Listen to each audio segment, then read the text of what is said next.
Hello बच्चों, online class में आपका स्वागत है। आज तारीख होगी 1 और 9वां महीना 2020 और गणित शिक्षण।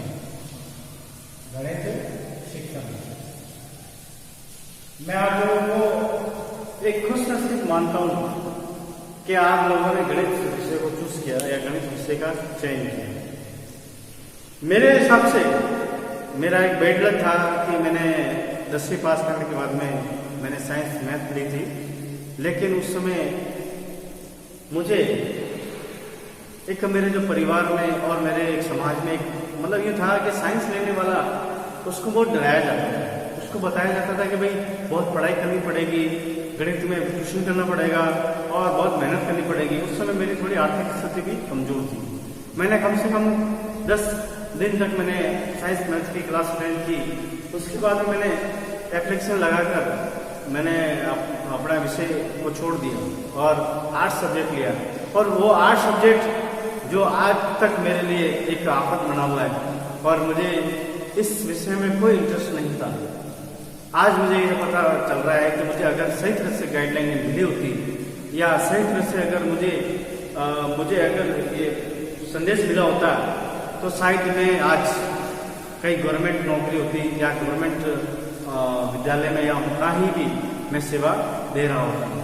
ये मेरा घमंड नहीं है बल्कि मेरा एक विश्वास है, क्योंकि मुझे हर एक विद्यार्थी को, हर एक शिक्षार्थी को अपने ज्ञान की जो वो अपने ज्ञान की जानकारी होती है कि वो कहाँ तक अपने आप को अपने मतलब ज्ञान का मूल्यांकन कर सकता है। तो मैं ये कहना चाहता हूँ कि गणित आपने सब्जेक्ट लिया, बहुत खुशनसीब हो, क्योंकि गणित एक ऐसा सब्जेक्ट है जहाँ पर ज़्यादा आप लोगों को अपनी तरफ से लिखने की जरूरत नहीं है।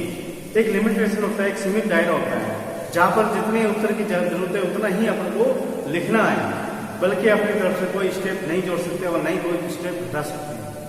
तो मेरे हिसाब से ये बहुत ही सरल सब्जेक्ट है, लेकिन सरल सब्जेक्ट को ही सबसे हार्ड सब्जेक्ट माना गया है। वो इसलिए क्योंकि कहीं ना कहीं शिक्षार्थी के दिमाग में या शिक्षार्थी को जो गणित सब्जेक्ट पढ़ता है उसके माइंड में डर और भय पैदा कर देते हैं, या ऐसे वो बहुत सारी सुविधाएं उनको नहीं मिल पाती जिससे वो गणित के सब्जेक्ट को आगे बढ़ा सके, गणित में या विकास कर सके, अपने ज्ञान को और आगे बढ़ा सके। लेकिन ऐसे क्या कारण है जो गणित से हर कोई डरता है? या एक बार ये भी होता है कि शिक्षक गणित सब्जेक्ट को पढ़ाते हुए भी डरते हैं। बहुत से लोग हैं गणित सब्जेक्ट में टीचर तो बन जाते हैं, लेकिन वो अपने जैसे गणित बच्चों को तैयार नहीं कर पाते। तो ऐसी बहुत सारी कमियां रहती है ऐसी कोई। तो आज हम उन्हीं कमियों और उन्हीं चुनौतियों के बारे में अध्ययन करेंगे कि गणित शिक्षण की प्रमुख चुनौती है। इकाई एक ही है हमें गणित शिक्षण की प्रमुख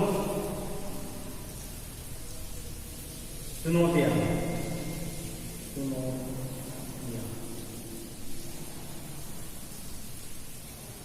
गणित शिक्षण की प्रमुख चुनौतियां।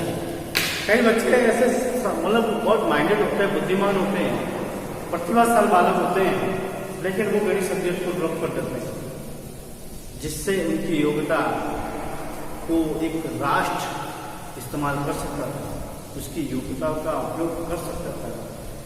देख, जो भी सांसद बनते हैं, जो भी बड़े बड़े अधिकारी बनते हैं, जो भी इस देश में एक परिवर्तन लाने की कोशिश करते हैं, तो वो सभी कहीं ना कहीं विद्यालय में पढ़े हुए हैं, ठीक है। लेकिन ऐसे कई बच्चे ऐसे होते हैं जिनको सही तरह की राह नहीं मिलती, जिनको सही तरह का प्लेटफॉर्म नहीं मिलने के कारण वो आगे नहीं बढ़ पाते हैं और उनका ज्ञान वहीं स्टॉप हो जाता है और अब वो अपने आप को वहीं ड्रॉप कर देते हैं, अपने आप को वहीं छोड़ देते हैं और फिर वो भाग्य के भरोसे चलने लग जाते हैं कि मेरे भाग्य में यही लिखा था, मुझे आर्ट्स लेनी है। और मुझे मैं बार बार अपना विषय दोहरा रहा हूँ क्योंकि मैं उस समय गणित में बहुत इंटेलिजेंट था, लेकिन प्लेटफॉर्म और अच्छी गाइडलाइन नहीं मिलने के कारण आज मैं आर्ट्स में आपके सामने व्याख्यान दे रहा हूँ, नहीं तो मैं कहीं गवर्नमेंट सर्वेंट होता है, ठीक है ना। तो ऐसी कौन कौन सी चुनौती है उसके बारे में अध्ययन करेंगे जल्दी फटाफट, ठीक है। तो देखो पहला पॉइंट है कि प्राथमिक स्तर पर विषय अध्यापकों की कमी है। प्राथमिक स्तर पर विषय अध्यापकों की कमी है। विषय अध्यापकों की कमी है।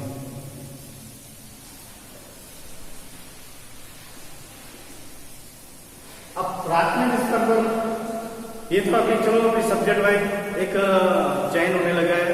पहले सब्जेक्ट वाइज जब टीचरों का चयन करने लगे, ये थोड़ा पैटर्न चेंज हुआ है।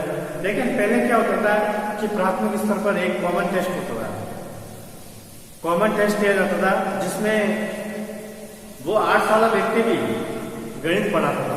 अब एक बार बताओ कि गणित आर्ट्स पढ़ने वाला व्यक्ति वो गणित कैसे पढ़ा सकता है, और गणित पढ़ा भी लेगा तो लेकिन गणित में जो एक गणित सब्जेक्ट पर जो गणित पढ़ा हुआ होता है वो उसमें जो प्रांगण होता है वो विद्वान होता है, वही तो बच्चों के अंदर गणित सीखने की कला को पैदा कर सकता है। अब 8 साल व्यक्ति वो गणित को कैसे पढ़ा सकता है जबकि वो खुद गणित में अभी कमजोर है। वो विद्यालय में जाएगा, अपने आप को गणित में पहले होशियार करेगा, उसके बाद में वो बच्चों के अंदर वो क्वालिटी पैदा करेगा या विशेषताएं लाने की कोशिश करेगा। तो ऐसे प्राथमिक स्कूलों में कई गणित सब्जेक्ट की कमी होने के कारण वो एक बच्चों को गणित शिक्षण नहीं करा पाते, और गणित शिक्षण नहीं कराने के कारण बच्चे आगे जाके उस समय तो वो रटकर या किसी भी तरह से, जैसे आरटीए के अपना एक पॉलिसी है कि 8वीं तक पास करना, वो 8वीं तक पास हो जाता है लेकिन 9वीं में जाकर वो फेल हो जाता है क्योंकि गणित उसकी कमजोर है नहीं। पहले से 8वीं तक में जब बच्चे पास होते हैं तो उसमें मैं कहीं भी टीचर का रोल नहीं मानता, क्योंकि सरकार ने खुद ने बोला है कि 8वीं तक पास करना है। तो बच्चा मतलब टीचर कहाँ मेहनत करेगा, नहीं करेगा। उसको पता है कि पास होना है तो मेहनत करने की क्या जरूरत है, लेकिन वो नींव ही कच्ची हो जाती है। वो बच्चे वहीं अपने आप को कमजोर कर देते हैं और आगे जाके उनकी वो मकान बन जाता है। आपने देखा होगा कि 8वीं के बाद 9वीं में फेल होने की लाइन ज्यादा होती है, यानी अणुत्तीर्णों की संख्या ज्यादा होती है और उत्तीर्ण होने की संख्या कम होती है। तो ये जो टीचर जो शिक्षक है उन बच्चों के साथ में अन्याय करते हैं, है कि आगे और भी बताऊं। कक्षा का वातावरण दूसरा रीजन है, कक्षा का वातावरण। कक्षा का वातावरण यानी पढ़ने वालों की संख्या, यानी शिक्षण प्राप्त करने वालों की संख्या। एक कक्षा में 40:1 यानी छात्र और शिक्षक ये अनुपात होना चाहिए, ये अनुपात होना चाहिए, यानी 40 पर 1 शिक्षक होना चाहिए। 40 पर 1 शिक्षक, 40 पर 1 शिक्षक अपने आरटीए या एनसीएफ की जो 2005 की जो शिक्षा नीति है उसमें बताया गया है कि 40 बच्चों पर 1 टीचर पढ़ा सकता है। लेकिन जैसे जैसे स्कूलों में संख्या बढ़ रही है बच्चों की, उन और टीचरों की कमी के कारण आज अनुपात कैसा हो गया है, 60 पर 1, 80 पर 1, यानी 80 बच्चों को 1 टीचर पढ़ाता है और 60 बच्चों को एक टीचर पढ़ाता है। तो इतनी संख्या में पढ़ाने के कारण एक टीचर बच्चे का व्यक्तिगत रूप से ध्यान नहीं दे पाएगा और न ही वो उन सभी को पढ़ा पाएगा, क्योंकि उसमें फिर 60 बच्चों को और 80 बच्चों का काम लोड बढ़ जाता है। जब काम का लोड बढ़ता है तो टीचर फ्री नहीं होता। इससे गणित शिक्षण में उनको कहीं ना कहीं दिक्कत आती है, शिक्षण में भी दिक्कत आती है और जो एक टीचर को पढ़ाने में भी कहीं ना कहीं दिक्कत आती है, क्योंकि वो जब 80 बच्चों को एक साथ एक क्लास में पढ़ाता है तो बच्चों का डिसिप्लिन नहीं होता। ज्यादा संख्या में बच्चे होते हैं तो ज्यादा बदमाशी करते हैं, जिससे वो बच्चे नहीं बढ़ पाते हैं। ठीक है, तो ये भी एक कारण है। ठीक है, तीसरा कारण है ब्रिज कोर्स का न होना। ब्रिज कोर्स का न होना। अब ब्रिज कोर्स क्या होता है कि हर उस ट्रेनिंग देना, मतलब आप पहले से 5वीं तक या 6ठी से 8वीं तक क्या पढ़ा रहे हो उस विषय की ट्रेनिंग देना। तो ब्रिज कोर्स न होने के कारण कई टीचर विषयों में प्रांगण नहीं हो पाते और विषय में जब वो विद्वान नहीं हो पाते या विषय में कार्यशाला में या कार्यशाला में वो क्या कहते हैं आप गणित के सवालों को सोल्व नहीं कर पाते या ऐसे कई विधियां हैं जिनको सोल्व नहीं करने का पालन नहीं करने के कारण वो बच्चों को ज्ञान नहीं दे पाते। जब उनको ज्ञान नहीं होगा तो बच्चों को ज्ञान क्या देंगे। मतलब अगर वो खुद को सवाल नहीं आ रहे तो बच्चों को उठपटांग सवाल करा के या गणित की एक फॉर्मेलिटीज करके गणित का कोर्स पूर्ण कर लेते हैं, जिससे भी गणित की कमी के कारण, गणित के शिक्षण के कमी के कारण बच्चा आगे जाके कहीं न कहीं रुकावटें पैदा होती है, उसके शिक्षण में बाधा पैदा होती है और बड़ी क्लासों में जाके वो स्टॉप कर देता है और बड़ी क्लास में बोर्ड ड्रॉप हो जाता है या अनुत्तीर्ण फेल गया जाता है या 10वीं 12वीं में तो हो ही जाता है क्योंकि बोर्ड की क्लासें हैं। अब है भिन्न क्षमता वाले छात्रों का एक कक्षा में होना। भिन्न क्षमता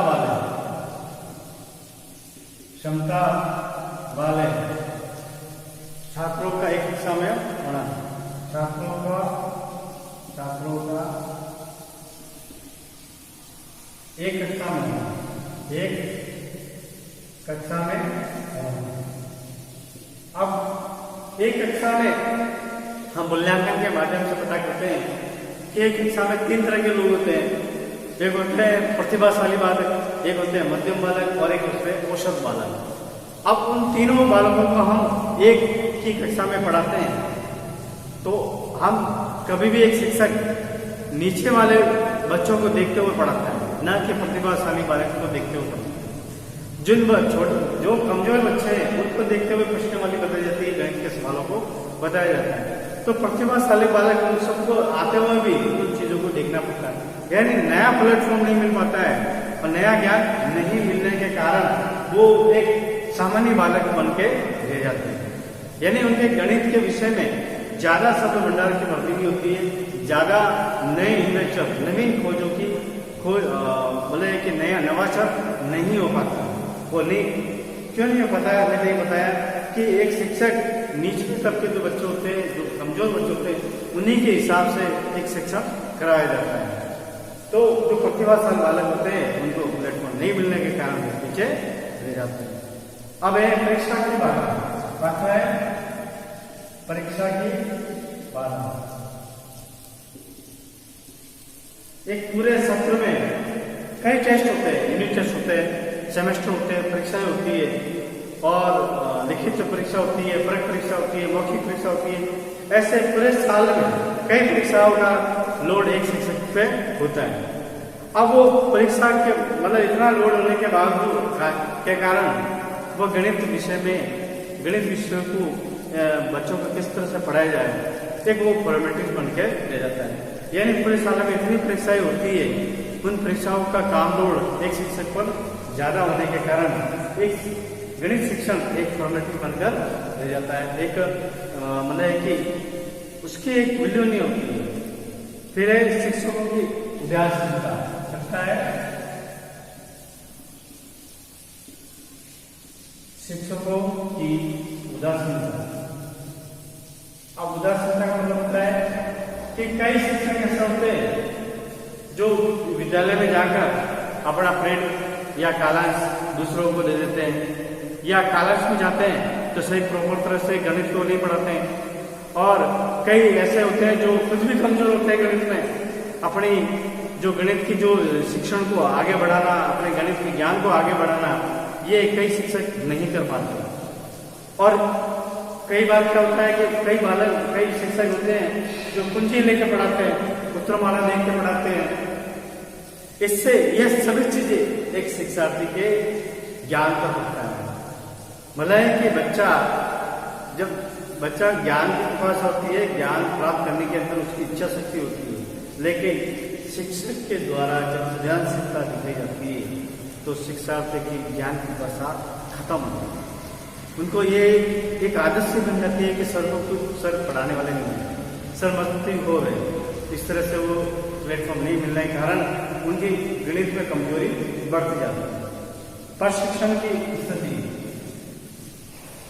प्रशिक्षण की स्थिति। अब प्रशिक्षण की स्थिति का मतलब होता है कि कई बार जो जैसे टीचर ट्रेनिंग में जाते हैं, टीचर बनने से पहले टीचर ट्रेनिंग करते हैं, लेकिन टीचर ट्रेनिंग भी ऐसे हो गई कि आजकल सब पैसे लेके काम होता है, मतलब घर बैठे सब टीचर बनते हैं। आज आप एक यूनिवर्सिटी, वो जम्मू की यूनिवर्सिटी देख लो, गुजरात की यूनिवर्सिटी देख लो, एमपी की देख लो, यूपी की देख लो, लोग पैसे देके डिग्रियां लेके आते हैं। और पैसे लेके डिग्रियां लेके आते हैं तो वो बच्चों को क्या पढ़ाएंगे जब खुद उन्होंने ट्रेनिंग नहीं ली है। जबकि ये सभी चीजें कहाँ सिखाते हैं, एक टीचर ट्रेनिंग कॉलेज में सिखाते हैं, प्रशिक्षण दिया जाता है शिक्षकों को कि बालकों को कैसे हैंडल किया जाता है, बालकों को किस तरह से पढ़ाया जाता है, बालकों की ज्ञान का, व्यक्तिगत ज्ञान का, उनकी मानसिक बातों को किस तरह से हैंडल किया जाता है। लेकिन वो प्रशिक्षण प्राप्त न करने के कारण वो एक टीचर तो बन जाते हैं, लेकिन बच्चों को सही तरह से, प्रॉपर तरह से नहीं तैयार कर पाते हैं और इस कारण से भी कमी रह जाती है। दूसरा आठवां है गणित का भय। गणित का भय, मैंने एक बात की कि जितना ही कठिन शब्द, कठिन विषय, उतना ही ये सरल विषय माना जाता है, क्योंकि कठिन विषय उन्हीं के लिए जिनको सवाल नहीं आता हो या उनको पहले से डर फैला हो, मतलब डर पहले से बना हुआ हो। तो गणित का भय होने के कारण कई बार 10वीं के बाद में लोग गणित का विषय चूज नहीं कर पाते, सरल विषयों के चूजते हैं, मतलब सरल विषय का चयन कर पाते हैं। तो इस गणित के भय के कारण भी गणित कई विषय पढ़ते हैं, सारे आप बुद्धिमान व्यक्ति गणित विषय को नहीं लेते। और नौवां है रूढ़िवादी धारणाएं। रूढ़िवादी धारणाएं, अब रूढ़िवादी धारणाएं कि कई अभिभावक लड़की को 10वीं के बाद में गणित सब्जेक्ट नहीं देते हैं। वो इसलिए देते हैं कि बहुत से लोग ये मानते हैं कि गणित सब्जेक्ट एक लड़का ही पास कर सकता है और लड़के ही इस गणित सब्जेक्ट को पढ़ सकते हैं। लेकिन आज के वर्तमान युग में बड़ा एक परिवर्तन आ रहा है, लेकिन ऐसे गाँव में कई गाँव में आज भी ऐसी धारणाएं हैं जो गणित सब्जेक्ट को लड़कियां नहीं लेती हैं, क्योंकि लड़कों के लिए माना जाता है कि लड़के ही पढ़ सकते हैं। तो ऐसे कई चुनौतियां हैं गणित सब्जेक्ट में, जिसके कारण गणित एक आगे नहीं बढ़ पा रहा है और बच्चों की कमजोरी और बच्चों की उदासीनता, शिक्षकों की उदासीनता के कारण गणित सब्जेक्ट में विकास नहीं हो पा रहा है। तो आज के वीडियो में हम इतना ही पढ़ेंगे।